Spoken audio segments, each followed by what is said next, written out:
Gloire à l'Éternel vivant.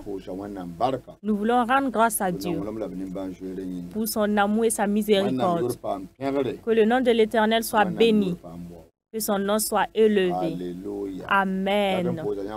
Nous voulons vous saluer tous qui nous aidez et vous qui nous regardez. Qu'ensemble, on puisse apprendre. Car la vie de famille, c'est les enseignements. Les hommes prennent l'enseignement. Les femmes également. Les enfants également prennent le son. Amen. Aujourd'hui, nous allons changer de branche. On va parler du patron et de ses employés. Amen. Des employés, patron et employés. Amen. Éphésiens chapitre 6, verset 5. Éphésiens 6, verset 5. Il est dit, serviteurs,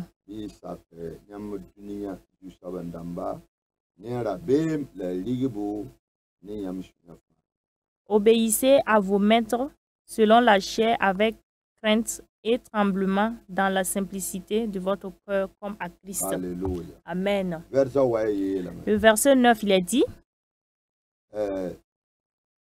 la justa bandamba binyame man bamba woto le man bam panye. Et vous, maîtres, agissez de même à leur égard et abstenez-vous de menaces. Voilà. Binyame bi bamba neyam jusaba ayemulsum bi arsh. Sachez que leur maître et le vôtre est dans le cieux et que devant lui il n'y a point d'acceptation de personne. Tout ce que nous vivons, Dieu il est au courant de tout ça. Tout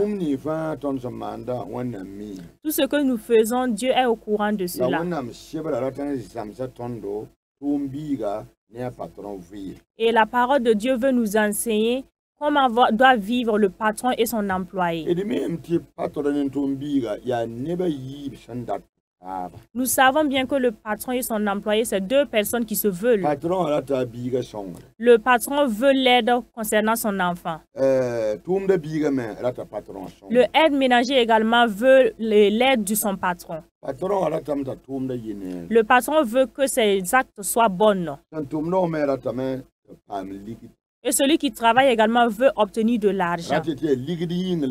Cela veut dire que c'est à cause de l'argent que la personne travaille. Et le patron veut également que ses actes, son travail soit bien fait. Nous qui regardons ces deux personnes-là, ils sont tous importants l'un pour l'autre. L'enfant est important pour son patron. Et le patron est également important pour l'enfant. Raison pour laquelle si les deux personnes s'associent, chacun obtient ce qu'il veut. Et l'apôtre Paul montre aux Éphésiens, vous qui êtes des patrons et vous qui travaillez dans une cour, faites bien votre travail et acceptez vos maîtres, car cela sera très important. Il est dit encore, vous qui êtes des maîtres, ne faites pas du mal à ceux qui travaillent pour vous. Ne fatiguez pas leur vie. Amen.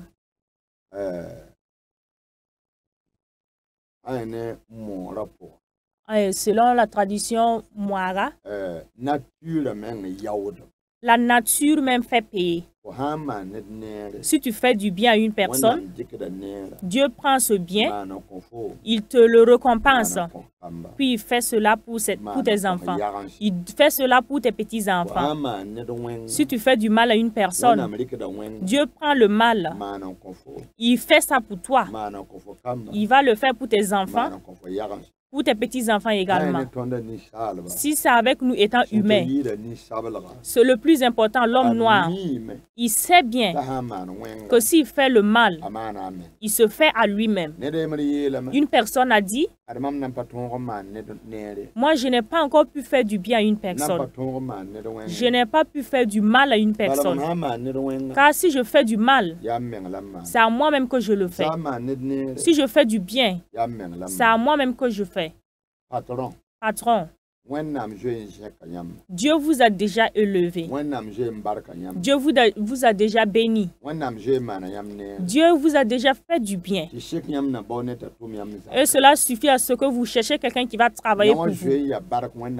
Cela est déjà une bénédiction que Dieu vous donne. Si vous regardez cette bénédiction,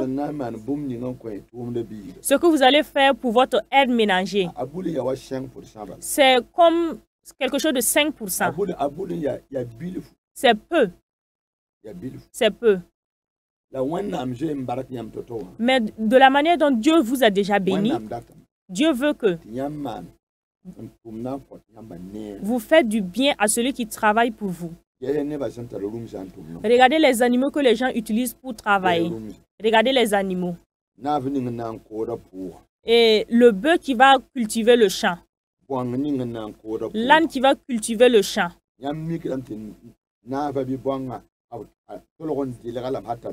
Vous voyez que l'âne ou bien le bœuf, on l'a bien nourri jusqu'à il grossit. On l'a bien nourri jusqu'à il a grossi. On lui donne de nourriture saine. On le soigne afin qu'il ait encore plus de force pour pouvoir travailler. Patron, Dieu vous a béni. Nous connaissons des gens, ils ont des employés, mais ils s'en foutent de leur nourriture. S'ils prennent la nourriture pour donner à leur aise, c'est un repas qui a fait 2 jours, ou bien qui a fait 3 jours. Des repas que la personne ne peut plus consommer, qu'on prend puis on lui donne. Il n'a qu'à prendre ça et manger. Et la nourriture qu'on a préparée aujourd'hui, ça c'est pour ses enfants. Il y a des gens qui font cela. Il y a d'autres personnes également qui font que l'aide va cuisiner. C'est la servante, elle va cuisiner. Elle va cuisiner. Mais elle ne va pas manger. Il y a de ces gens-là. C'est elle-même qui va servir celle qui travaille pour elle. Si elle enlève 2 louches pour elle pose, elle va manger ça. C'est demain encore qu'elle va remanger. Or que tu veux qu'elle ait de la force pour travailler. Or que tu veux qu'elle travaille avec joie. Or que tu veux qu'elle travaille avec amour. Que même l'animal qu'on utilise pour travailler au champ, même du fait que c'est un animal, on cherche de bonnes herbes pour on lui donne. On cherche du sel, on dépose. On lui donne de bonne eau. Et de temps en temps, on le lave. Là où il se couche, on arrange cela pour que sa vie soit paisible. Car c'est lui qui va travailler pour nourrir la famille. Si vous regardez une aide ménagère, c'est très important de lui faire du bien. Vous allez donner de l'argent à une personne. Elle va aller au marché pour faire le marché. Elle va revenir faire la cuisine. Vous savez que vous tous, votre vie est entre ses mains. Vous savez cela. Une personne qui va faire la cuisine pour la famille, c'est une aide ménagère. Vous lui payez. Elle travaille, elle cuisine. Mais vous savez que la vie de nous tous, c'est entre ses mains. La vie de nous tous, c'est entre ses mains. Cela veut dire que, premièrement, vous devez lui faire confiance. Donnez confiance. Et vous devez l'aimer. Vous devez la nourrir. Vous devez l'aider. afin que cet enfant en retour, lui aussi elle aussi va faire de son mieux pour dire ma patronne m'aime, elle me fait confiance, je vais lui faire du bien. Vous allez partir travailler, elle va nettoyer la maison, laver les plats, elle va arranger la cour, aller au marché, revenir préparer, elle va bien faire la nourriture, elle va dresser la table et vous allez venir manger. Vous allez dire que vous êtes content. Mais écoutez, je veux vous dire, la parole de Dieu parle ici. Les serviteurs, on vous a employé. Il est dit, il faut obéir à vos maîtres. Obéissez. Obéissez-les. Et il faut la considérer. Il faut faire toutes les tâches que la personne te donne de faire. Et il dit encore au patron, patron, Dieu vous a déjà élevé. Dieu vous a déjà béni. Si vous faites du mal à votre aide ménagère, si tu te fais du mal à toi-même, tu as fait du mal à tes enfants, tu as fait du mal à tes petits-enfants, car le mal ne retombera pas. C'est très important. Amen. Si Dieu nous a bénis et on est une aide ménagère et elle s'occupe de nos vies, c'est elle, elle lave nos habits, c'est elle, elle prépare pour nous, c'est elle, elle arrange la maison. Pensez-y. Pensez seulement. Une aide ménagère. Qui est ça? Qui est-ce? C'est une personne que vous avez pris pour les tâches. En d'autres moments, vous lui amenez à accepter ce que vous voulez. Car les familles sont différentes. Même si elle a travaillé dans une autre cour, si elle vient chez vous, ce que vous faites avec l'autre famille, ce n'est pas la même chose. Donc, elle doit faire l'œuvre de tout son cœur. Et tout cela vient du patron. Amen. Il y a des gens qui ont des aides ménagères. Et ils veulent que tous les membres, que la fille travaille pour tous les membres de la famille. Si la famille compte 10 personnes, c'est elle seule, elle va laver les habits de tout le monde. Elle va essuyer les chaussures de tout le monde. Elle va tout faire. C'est bien. Mais il y a quelque chose qui manque. Vous faites pour qu'elle accomplisse toutes ces tâches parce que vous lui payez. Vous lui donnez toutes ces tâches parce que vous lui donnez de l'argent. Vos enfants sont assis. Elle ne suit pas leurs chaussures. Vos enfants sont assis. Ils ne font pas la cuisine. Vos enfants sont assis. Ils ne lavent pas leurs habits. Vos enfants sont assis. Ils ne balayent pas la cour. Vos enfants sont assis. Ils ne lavent pas les plats. Vos enfants sont assis. Parce que il y a une bonne qui est là. Je veux que vous pensiez à une seule chose. Vous savez, une personne a dit, si tu maries une bonne la bonne d'une personne, vaut mieux que d'épouser la fille du patron. Moi, j'ai vu cela. Celle qui travaille, si tu l'épouses, elle a connu déjà toutes les tâches. Elle sait faire la cuisine, elle sait aménager la cour, elle sait aménager la maison, elle sait respecter les gens. Toutes sortes de menus, elle peut faire. Mais celle qui se couche et qui se lève pour manger, c'est zéro. C'est zéro. Il y a eu des moments, elle a célébré son mariage. La jeune fille, elle est bonne, non? Tout ce qu'elle sait faire en cuisine, c'est omelette. Dans tous les repas de la cuisine, ce qu'elle aussi, elle peut faire, c'est les omelettes. Elle s'est mariée. Et ensuite, elle se lève demander à son mari, qu'est-ce qu'on va faire pour le petit déjeuner?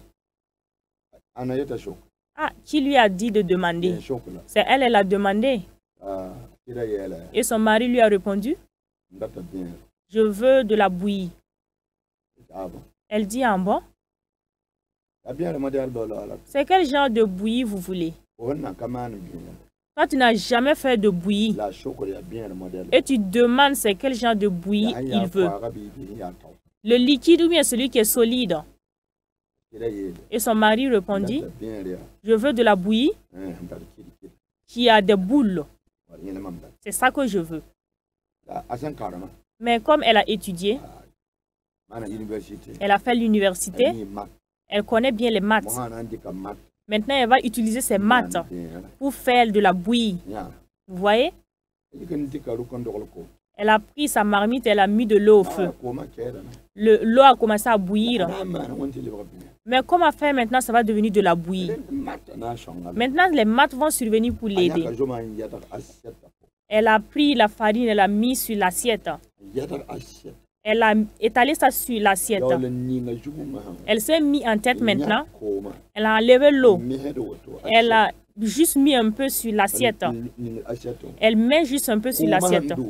Le fait que l'eau tombe, la farine commence à s'entasser. Et elle prend la fourchette.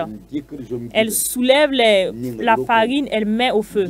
Elle soulève, elle met au feu. Elle soulève, elle met au feu. La servante faisait la bouillie, mais elle n'a jamais participé pour regarder, car ce n'est pas son travail. J'attends ma bouillie pour boire. Mais elle, quand elle a voulu faire, la servante n'est pas là. Il n'y a personne qui va travailler pour elle. Ce n'est pas devenu un problème. Tu enlèves la farine avec la fourchette pour mettre dans la marmite. Et tu veux que la bouillie soit une bouillie avec des boules. Et si tes maths vont réussir, ça ne peut pas marcher. Ça ne peut pas marcher. L'homme a su que sa femme, c'est zéro. Elle ne sait pas faire la cuisine. Et même la bouillie même que tu ne peux pas faire. Et elle est arrêtée. Elle a de longs ongles. Elle met ses vernis. Elle a mis ses crayons. Mais elle ne sait pas faire la cuisine. Elle ne sait pas faire la cuisine. Vous voyez? D'autres servantes, si vous l'épousez, elle vaut mieux que d'épouser la fille de la patronne. Alléluia. Amen. Un jour, la pluie est tombée. Mais il y a eu des étrangers qui sont venus dans la maison. La servante, elle est habituée à son travail. Quand les étrangers sont arrivés, la servante, elle a vu que les chaussures des étrangers étaient sales. Les enfants de la cour également sont informés que leurs chaussures sont sales. Mais regardez, au moment où les étrangers voulaient partir, la servante s'est approchée de son patron. Maman, vous n'allez pas accepter, je vais essuyer les chaussures des étrangers avant qu'ils ne partent. Et elle a répondu, viens, tu vas essuyer. Viens, tu vas arranger. Et elle s'est empressée. Elle a pris son mouchoir, la serviette. Elle est venue, elle a essuyé tous les chaussures des étrangers. Elle s'est accroupie, elle a bien essuyé. Et les étrangers sont partis. Et ses enfants sont assis. C'est avec de longs ongles, avec des crayons. Ils regardent que ça, c'est de la mépris. C'est de la mépris.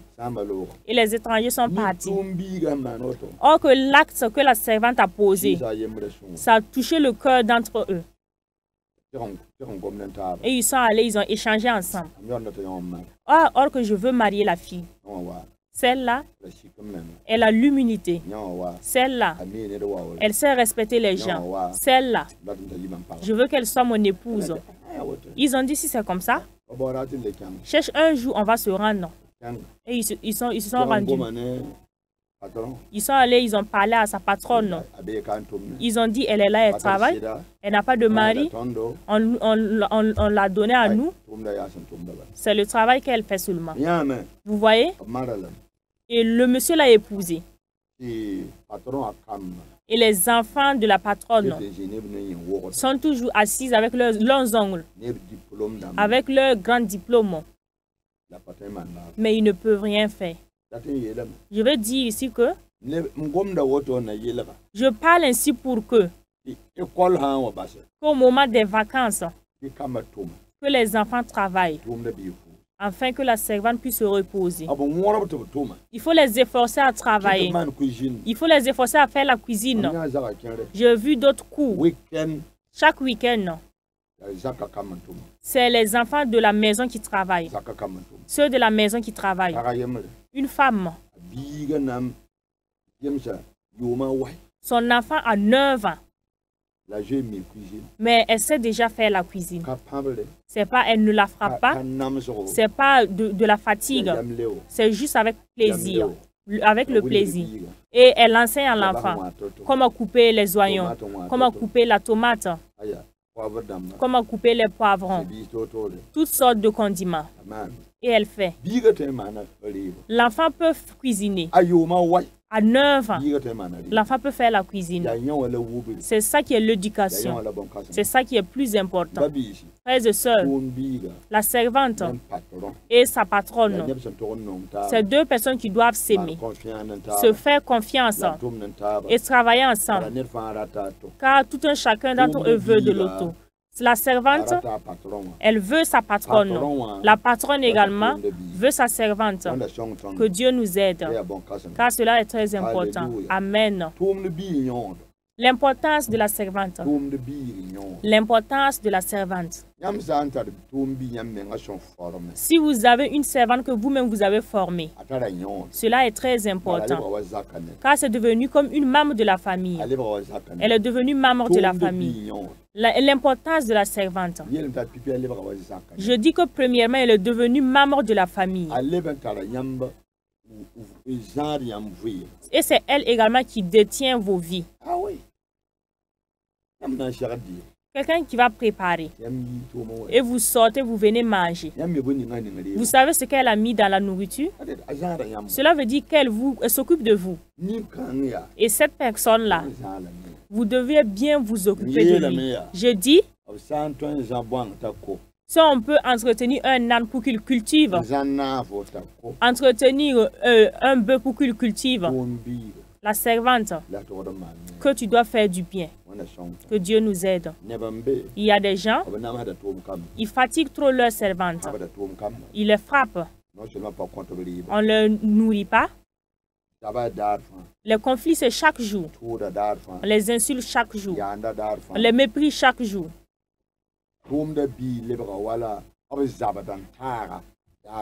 La servante est devenue comme son concurrent et qui font la bagarre tous les jours. Or que vous savez que si c'est ainsi, premièrement, vous portez des problèmes sur vous-même. Car si la servante ne fait pas ce que vous voulez, c'est bien pour que vous la libérez, pour qu'elle parte. Plus que vous fatiguez sa vie.